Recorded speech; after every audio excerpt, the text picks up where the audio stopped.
Hello and welcome to the Herbal Cottage. My name is Michael Slotin, And I'm Christina Slotin. and this is the Arthritis Answer. Today's video is going to be about how you can resolve your rheumatoid arthritis pain. How to prevent damage and also how to regain your health. So, we understand that rheumatoid arthritis causes severe changes to your lifestyle. It prevents you from living on a regular basis, doing what you need to do, what you want to do, what you love to do. And what we've done over the last 25 years is we've put together a program, a system to help people with their rheumatoid arthritis to regain their lives. And in this program, what we're going to attempt to do is share what we have learned over 25 years dealing with Christina's rheumatoid arthritis and running a herbal apothecary and a small fitness center where we provide movement therapy and massage therapy. Yeah, so 25 years ago, I was 24 and I came down with rheumatoid arthritis. At the beginning, we didn't know anything. I guess we weren't into herbs yet, but I did start medication, and then we also changed my diet. So we've had experiences with a lot of elements of the program that we are going to introduce to you. Well, we're going to put it all out on the line. You're going to see a little bit more about how we interact as a couple. So I guess there won't be anything to hide. So we think that the important thing about rheumatoid arthritis is that we want you to know that when we went through our problem, the insurance policy was it wasn't universal health care, and if you had a pre-existing condition, you could not get insurance. And Christina's arthritis became so severe that she needed a walker to get around, and she was not able to continue teaching. So she was teaching chemistry in high school, and it was just too hard to get up and move, open the doors, and to get in and out of the car. So it was severe, and it was traumatic. Yeah, it was debilitating, really. So yeah. So that's our beginning. And when she couldn't work, she lost her job, and I was working at that time as a oysterman, so money was tight, and we didn't have the money to continue to purchase her medicines. So we said, how can we go about improving our lives and overcoming this this debilitating disease on our own? And we went right into how can we change our diet. And so we looked at the macrobiotic cooking, which really was a high fiber plant-based food. It included fermentation. So I learned I made sauerkraut at that time, and then I also learned how to make a whole wheat sourdough bread, which was a little hard at first.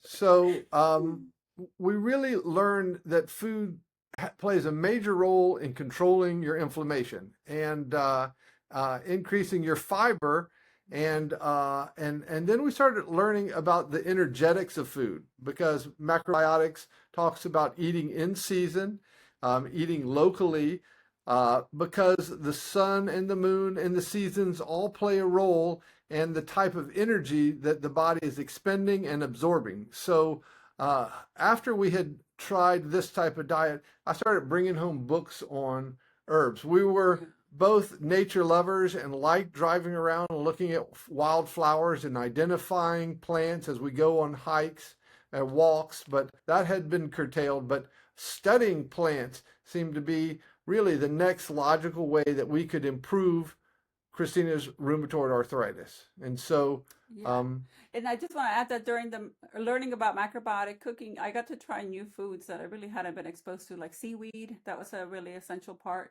of super mineral dense. Increasing the mineral density of my meals was really important. And so I got introduced to different seaweeds, also mushrooms. Yeah, tofu, and even different types of rice depending on the time of year. And so I really enjoyed that part. It was interesting time of learning and trying. But Mike, it really helped me walk, really.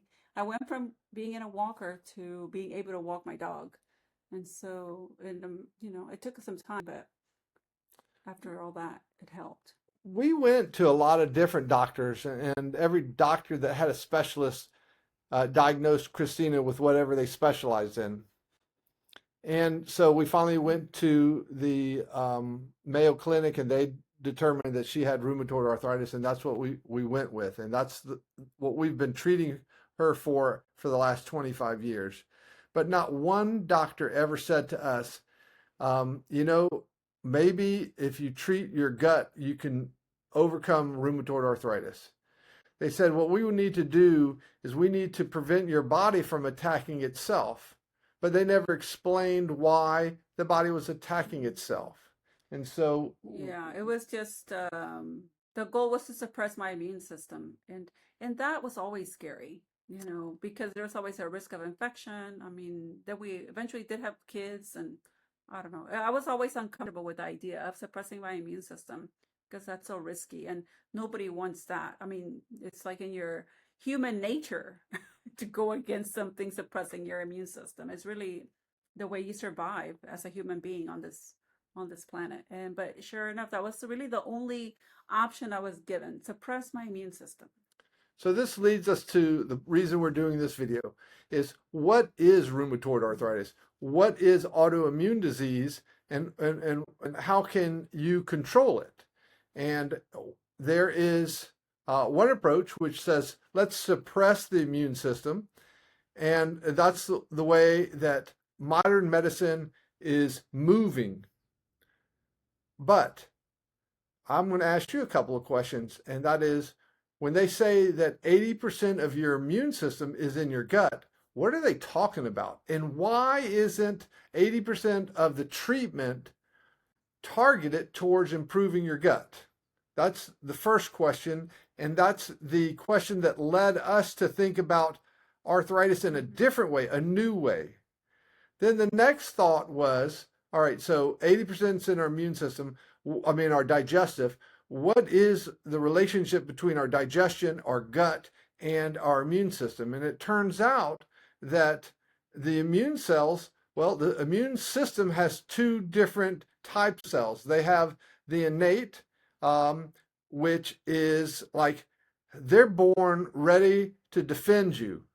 And then you've got the adaptive, and this is why vaccines work, because they have a memory and they can learn. In fact, they have to learn. And so they go through this learning process. And a key part of the adaptive immune system is the immune cells, the macrophages, the T cells, and the B cells. Now, probably you've heard these terms and not familiar with what they are, but these are white blood cells that are produced in your bone. Then they're made, and then they have to actually go and mature. And they mature by traveling to the lymphatic tissue that is just behind your gut lining. And so you have many of these places that are like training academies, police academies for your white blood cells just beneath the gut lining. And this way that they can be exposed to everything you eat and drink. Now, this exposure gives them a good idea of what is food and what is pathogenic and what is toxic and what is dust. And so if you have anything coming through your system, then it allows the immune cells to experience it, to see if they have a reaction to it, and to see what the proper response to it is. And the key to making sure that this training ground goes well is something called the is the immune system. Oh, shoot, I'm really off track. The microbiome, when they're there, when your friendly bacteria are there in the right number, then they can train your immune cells. And so they get all kind of chemical signaling. Yes, this is a friend, this is a foe, and this is how you should respond. And the other thing that happens when your microbiome is healthy and in balance with the right good ones, then they produce something called short chain fatty acids, which is called butyrate. And butyrate seems to be like the giant signal, the main flag that is raised when you want to suppress your immune system. when you want to modulate its response so it's not overreactive.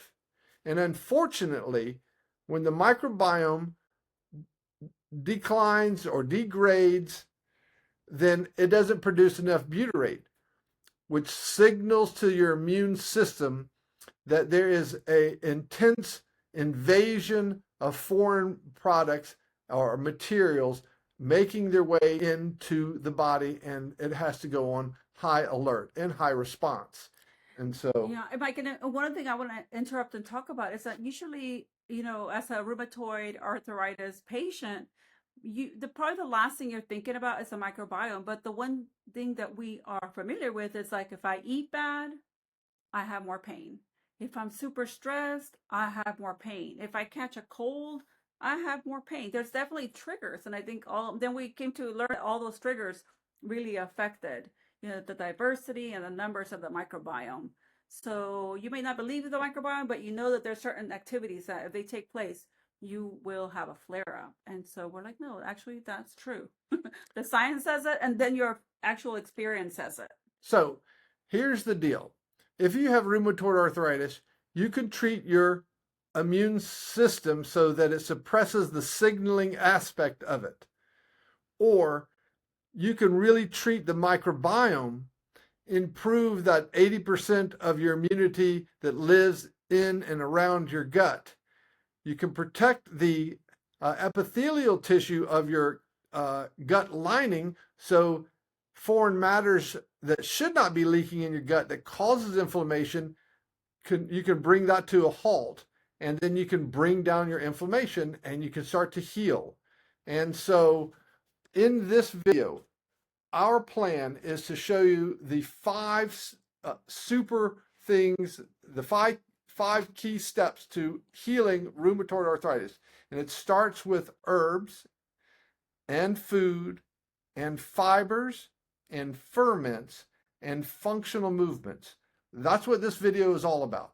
I'm sorry if it took us a little long to get to it, but we want you to know that what is arthritis?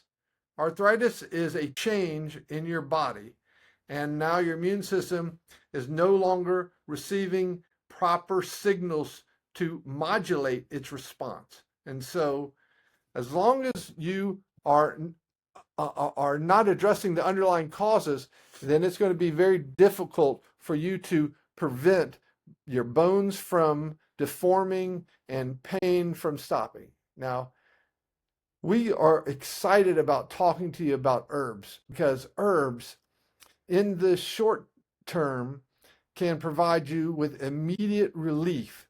And we think that the greatest crime that arthritis commits is the way that people suffer. And so when Christina has a flare up, we have turned to herbs time and time again to relieve her pain. And she is a clinical herbalist. And when we get into the herbs, she's going to explain what herbs work best and why. And for different people, different herbs will be more effective and why. And then there are topical treatments that you can use that can bring down the swelling and move blood and improve the joint functions. And that's a different set of herbs, but all of them are organic or should be, and all of them you could ingest. These are plants that can be considered food, but really in this short-term use, they're medicines. We are not advocating lifelong herbal supplements of any kind that you have to take lifelong. We are saying, no, there is a way to heal your body and to overcome arthritis. But in the short term, let's get you out of pain as fast as we can.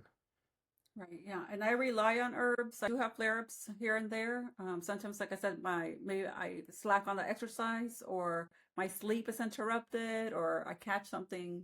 And if I do have a flare-up, it's always the herbs that I rely on.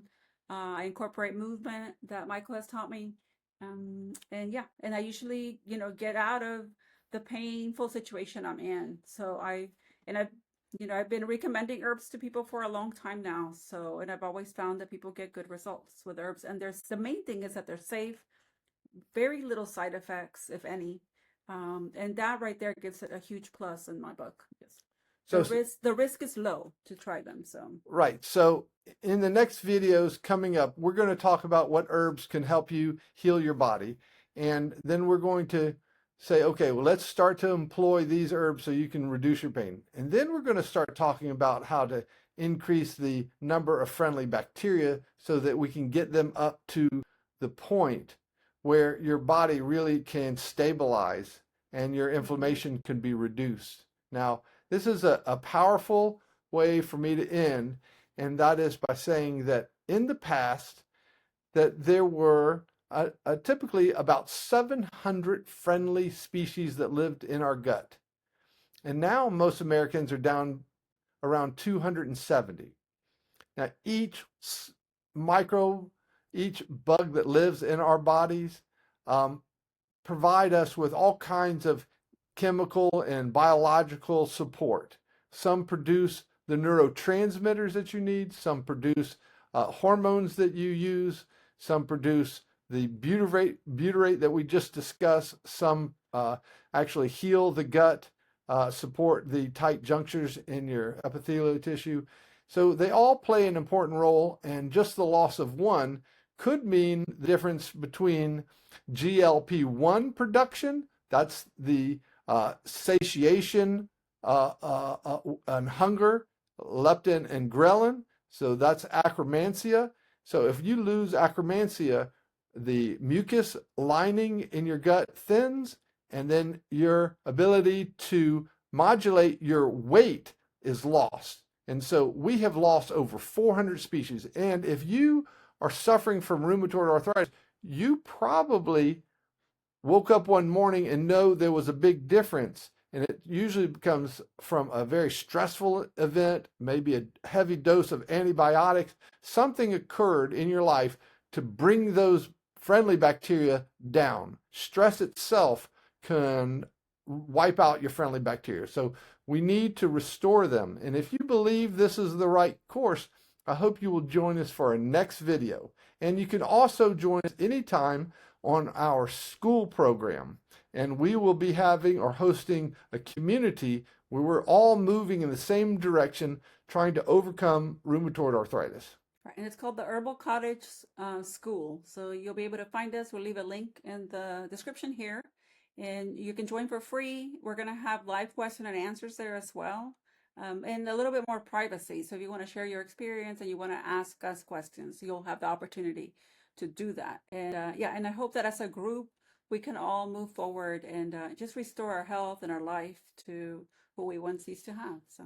Okay, thank you for tuning in, and I hope this was helpful, and we'll be back with you tomorrow. All right, thank you.